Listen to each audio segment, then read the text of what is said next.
yan. Kung yung pera na ipapakain ko dyan sa preso, ibigay ko na lang doon sa mga tao dyan sa walang bigas. So mas okay walang pong trabaho. Patayin sila kesa ipreso Wala mo pakialam sila? dyan sa kriminal, ma'am. So thank you for making that of record. Alam sa kriminal kung saan silang impernong gusto nilang pumunta.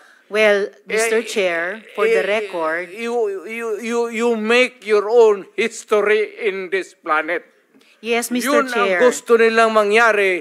Doon sila sa impyerno at doon tayo magkita. Well, Mr. Chair, wala namang jurisdiction ng Senado sa impyerno.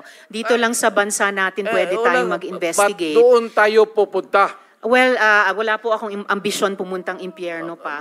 Pero Mr. Chair, ang punto lang nito ay nung magsisimula ang anumang police operations, drug-related police